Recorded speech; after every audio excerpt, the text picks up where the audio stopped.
평안하십니까 성도 여러분. 오늘은 민수기 12장 1절부터 16절을 미리암과 아론의 모세에 대한 비방이라는 제목으로 묵상하겠습니다.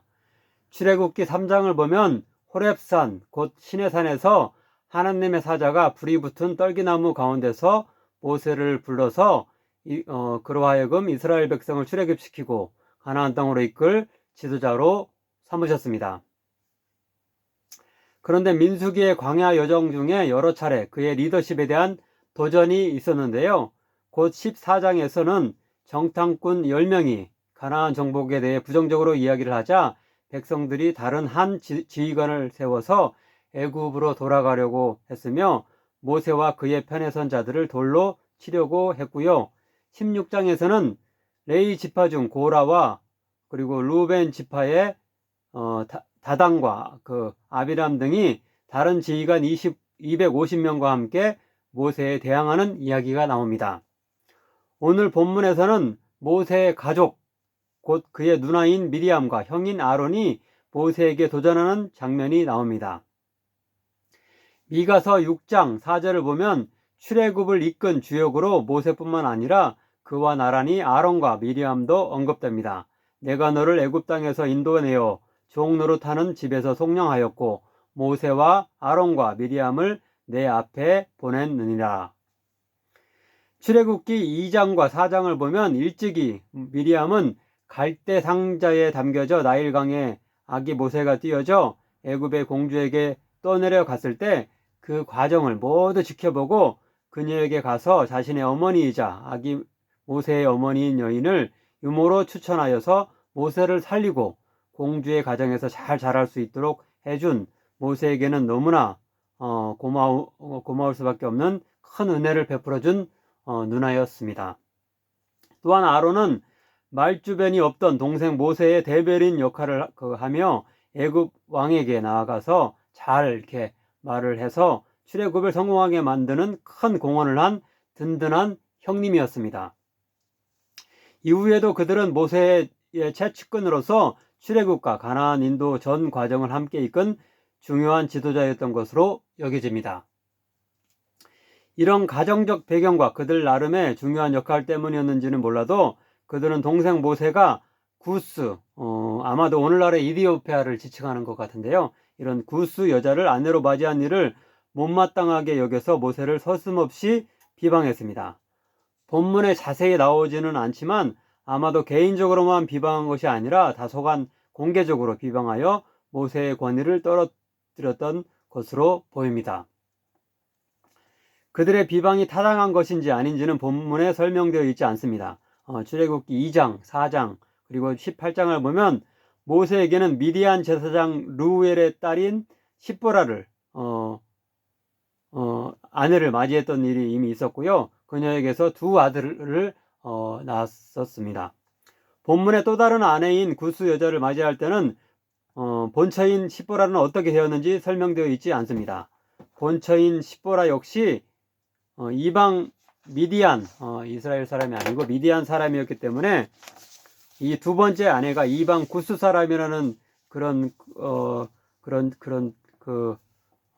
이유, 그것을 이제 잘못으로 책을 잡아서 그들이 반대한 것이라고 쉽게 결론 내릴 수도 없습니다. 또한 십보라가 중간에 죽었을 수도 있기 때문에 본처를 두고 다른 여인을 둘째 아내로 맞이했다고 하는 그 나쁜 남편이라고 결론 내릴 수도 없습니다.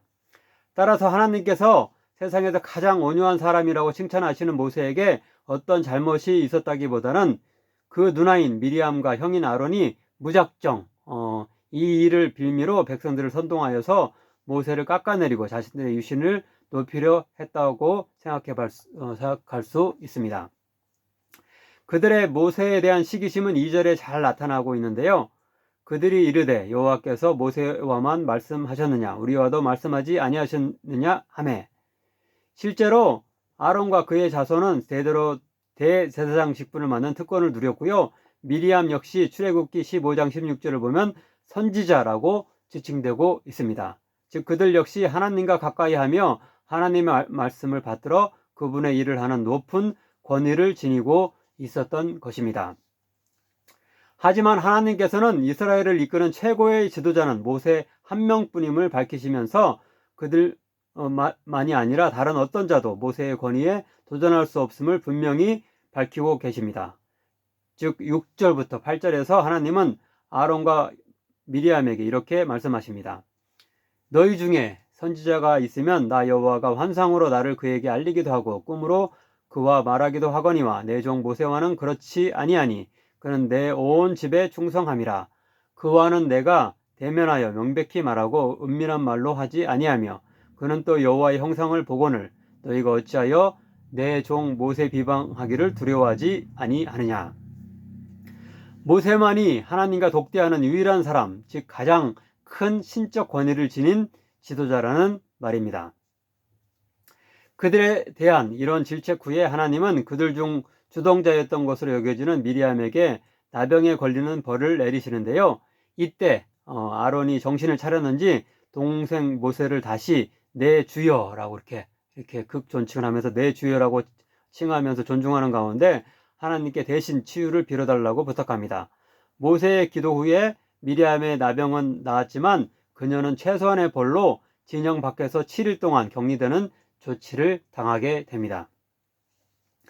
우리는 본문을 통해 어떤 인간적이며 개인적인 강교로 인해 하나님이 세우신 질서와 권위를 무너뜨려서는 안 된다는 교훈을 얻을 수 있을 것입니다.